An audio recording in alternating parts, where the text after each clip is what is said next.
你想进入游戏产业，却不知道该具备什么技能。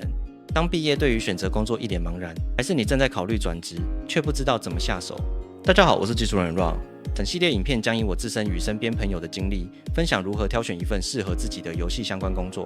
虽然我会以游戏产业为例，但我认为整体的逻辑其实也适用于各个领域。因为整体的内容比较多，我会把求职这个拆分成2个篇章：分析评估篇以及应征面试篇。分析评估篇这个篇章会拆分成2个部分，第一部分也是最重要的部分，就是对自身的能力与目标的综合评估。假设你是刚出社会的新鲜人，或是跨行业转职的人，没有什么作品集跟经历，或是只有一些小型的作品可以拿得出手，那就还属于新人左右的阶段，只适合挑选差不多要求的工作。如果你是零基础的话，或还达不到新手的水准的话，虽然还是可以尝试找工作，但建议还是边找边学习相关的技能，最少还是要达到新手等级才行。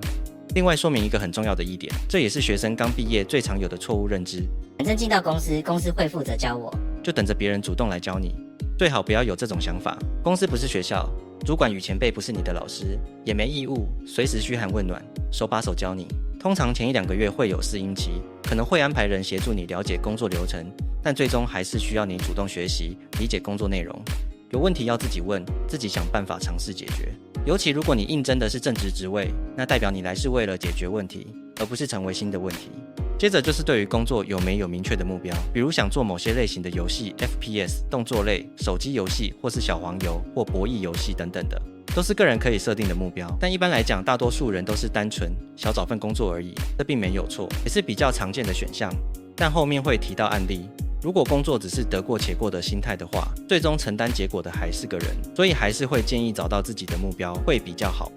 那么第一部分的评估标准大概就是这样了。如果不知道该怎么分析自身能力或准备的话，可以去看之前的影片哦。接着第2部分就是根据自身能力和目标挑选要投递履历的公司。这边我就假设我是一个大学刚毕业的学生，只有在学生时期做过一个毕专作品，大概属于新手左右的阶级。这边我就请 AI 模拟104上的职缺条件，生成几个工作内容来做分析说明，会有雷同纯属巧合，抱歉。一般来讲，公司或团队开职缺一定会包含3个部分：你的工作内容是什么，你要会什么，加分条件是什么。可以仔细看一下，如果你知道这些工作内容描述的是什么，更具备完成这些项目的能力，那应征也是没问题的。至于年资要求，大多都是一些平均值当做参考用，比起年资会更注重你能不能完成工作的内容。接着才会是待遇条件、福利制度、上班规范等等的。首先我们先看第一间 AI 模拟的生成的工作条件。可以看到这个工作有提到 Android 跟 iOS 的系统要求，大概率就是要开发手机相关的游戏或是 APP。这边有提到跟后端合作，基本上有要串接 API 等需求，有提到维护跟重新开发，这代表你要能看懂就专案并有重新架构的能力。另外还有提到要跟企划跟美术讨论分工的部分，这表示你要有相关团队合作的经验跟跨部门沟通的能力。总和以上几点分析，这份工作需求虽然没有写年资要求，但最起码你必须是资深或是专家等级的才能胜任，而且很有可能你还需要负担管理工作，所以这份工作并不适合新人选择。接着我们来看到第2间公司的工作条件，可以看到他这边写的很多工作内容都很笼统，但还是可以从文字中了解一些端倪，比如具备 client server 开发经验，这很有可能他理想状态是你要前后端都会，前后端分离，人不分离，加上内部技术研究跟资料整理，可能也会需要边研究边整理资料。像这样的工作内容基本上是需要手以上的人来完成的。可以想象公司开这样的要求有2种，可能一种是他们可能没有找人的经验，第2种是他们对于找人没有很用心去了解，通常都是主管或是老板自己开的职缺，对工作能力要求也没有很有概念。最后看第3间的工作条件，这间工作条件就相对比较清楚，大概就可以知道加入后要制作的是手机超休闲类型的游戏，所要求的能力都是跟超休闲相关的基本能力，能力条件有基本的预估。像这样的条件虽然比较适合手等级的人去应征，但新手的话也可以尝试偷看。这边还没有评估薪资，这点是为了先让大家对自身能力跟工作需求符合之后，再去看薪资福利等等才会比较好，避免眼高手低的状况出现。而且薪资待遇也不会是评估一间公司的指标，包含公司环境、内部氛围、开发的内容、发展潜力等等的，都是可以考量的点。但这些是其他篇章会谈到的内容。接着来说明一下大家最关心的薪资问题。到底行情薪资该怎么预估？这边就不具体说明薪资应该要多少才是正常的。一方面是避免主观数据错误的话会误导观众，另一方面是我认为薪资是谈出来的，你有多少料该拿多少，你自己应该要明确的知道。如果你自己都没自信可以拿这些薪资，站在资方的角度，当然能花越少的钱越好。然后谈薪资是要有技巧的，但在谈之前，你必须先了解一下市场的行情在哪。就如同刚刚工作条件一样，你可以先搜寻10个符合你能力的职缺，你综合计算他们的开价，找出中位数，大概就可以知道平均薪资水准会落在哪了。根据这个标准，你就可以设定自己的预期薪资待遇了。另外，薪资如果写面议的话，可以把它当成4万或忽略掉，因为通常会写面议的都会是高阶或主管等级的人才，他们职位涉猎的范围很难定义，才会坐下来详谈后确定薪资。但一般基层员工写面议的话，通常都是不知道行情，请面试者开看看，看有没有符合他们的预期。这其实也会透露出该公司的用心程度跟专业度。福利的部分也可以参考就好，一般大公司提供比较多的福利，会是环境、午餐、奖金、零食饮料等等之类的，自己可以评估自己会需要这些福利吗？比如公司有健身房跟按摩服务，但自己太忙可能也去不了之类的。年终奖金、专案奖金是多少，怎么算也需要留意一下。那一般小公司或独立团队来讲，在还没有稳定获利之前，就别谈有什么福利了，光是能稳定发薪水就不错了。好一点的话，就是办公环境弄得舒适一点而已。另外，通常不会太多复杂的行政程序，也相对于大公司比较自由，这应该就是最大的优点了。最后，除了职缺片面的资料外，对求职者最好奇的是公司的实际运作状况是怎样。这部分可以透过一些调查来掌握一些额外的情报。这边就分享一下我如何评估一间公司的基本状况。第一点，查询公司是否有在经济部合法设立，如果有的话，你可以看到公司的资本额、设立日期、负责人、所营事业等等。知道这些有什么用呢？首先，你如果在一些社团或其他管道得知应征相关的消息，但实际上你查不到任何公司的资料，这就会很奇怪，到时候你的劳动合约要和谁签？不过这边有可能的状况是，该公司尚未设立公司行号，但需要特别注意，如果对方给你的合约是工作室或团队的名义签聘雇合约的话，在没有设立公司的前提下，这其实是不具法律效力的，而且一旦有纠纷就会很麻烦。所以如果这状况下，就会是个人对个人的承揽或合作协议而已。接着公司的资本额很少或是设立时间很短的话，可能是初创或是个人工作室，这表示资源有限或是风险较高。如果你是追求稳定的工作，上一天班敲一天钟的话，不适合找这种公司，因为这种公司还在草创期、发展期，需要有热情、有实力且想拼的人，压力也会比较大。但相对的，如果你押对宝，公司成长起来了，收益也会是巨大的。另外，资本额是公司对外承担债务与责任的最低财务保障。台湾平均公司的资本额会设立在50到100万左右，就算是初创也会设定成10万，小于这个数字的话就要小心。若资本额过低，却对外大量招募人员并开出高薪，就要特别留意其是否为壳公司或短期炒作的高风险公司。公司设定地点也需要特别注意，如果公司设立地点跟实际办公地点不一样的话，要小心可能会是一些灰色的产业，避免被查到。所以设立地点跟实际办公地点分开，甚至你可能会出现应征 A 公司，但实际签约是写 B 公司的奇怪状况。也可以透过 Google 地图先查一下地址，看一下设定的地址是什么位置。一般有办公室的话，都会在办公大楼。独立团队或小公司可能是住家或公寓，简单改造成工作室或远端办公。没办法，要省成本嘛。如果发现同一地址注册了大量公司，且这些公司查不到实际营运资讯，就有可能是纯登记地址，这类公司风险相对较高。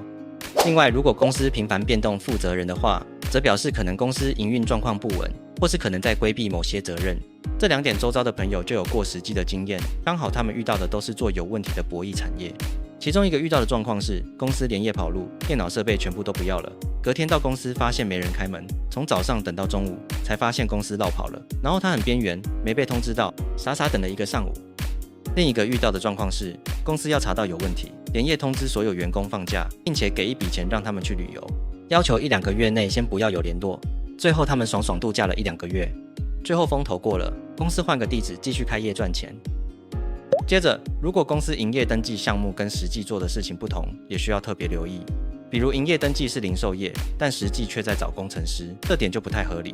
除非工作条件上有明确说明原因，或是面试的时候可以提出这个问题。不过也有一些例外状况是，母公司主体是做非相关行业的，但老板或少东心血来潮想要搞游戏，另外在公司内部设一个部门，等到快开发完成的时候才考虑变更营登或是成立新公司，这种状况也是有的，但是很少见，而且通常风险都比较高。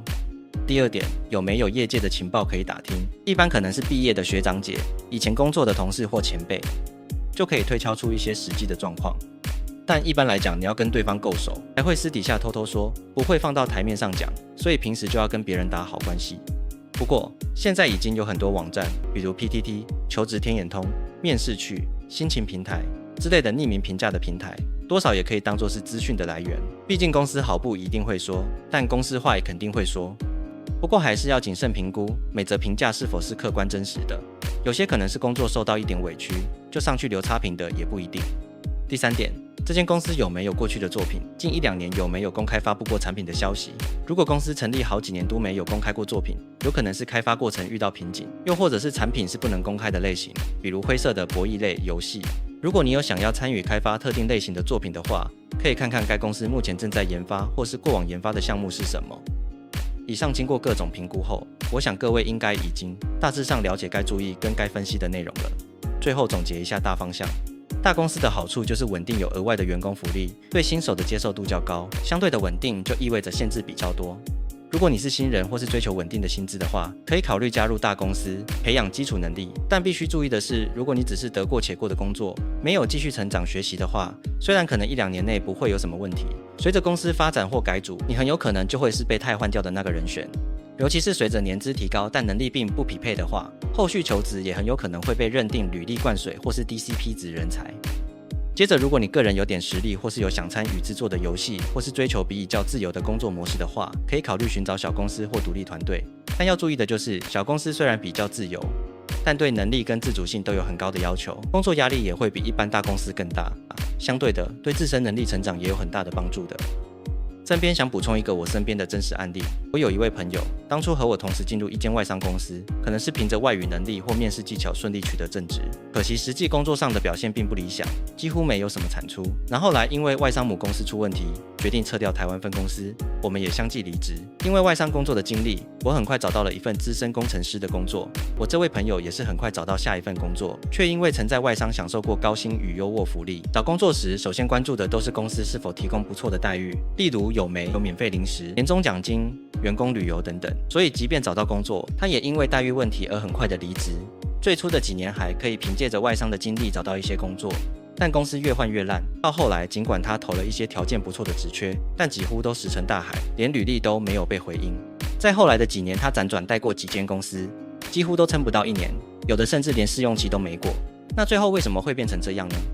我觉得原因很简单，因为他实际没有足够的能力，但却又眼高手低，认为自己待过外企，在业界有5到6年的资历，就应该被视为资深员工，一遇到一点委屈或觉得待遇不好就提离职。然而现实就是现实，只有最初刚到外企的那年，有前辈愿意带他，所以他能力有所成长以外，工作的5-6年间他没有任何的长进。简单来说，就是把同一份工作做了5-6年，却没有任何实质的成长。他缺乏对自身能力的正确认知，即便被指出有问题，他也只是觉得是公司太烂份而离职，最后也因此长期待业。当空白期拉长后，又不愿去就于基层的职务，最后的最后，选择离开游戏业转行去当房仲了。我分享这个故事，主要是想表达一个很简单的道理：薪资和能力是正向挂钩的，最终还是要靠实力说话。你的起点不代表你的终点，必须沉得住气，有耐心跟毅力，慢慢培养自身的实力，有实力才能够在谈判桌上去谈薪资。好了，以上就是本次影片的内容，希望这些经验分析可以帮助到大家。上述描述公司的一些奇怪的地方，不一定就代表这个公司有问题，有时候只是比较特别而已。这也会是下一部影片可以接续分析的点。那我们就下个篇章，应征面试篇，再见咯。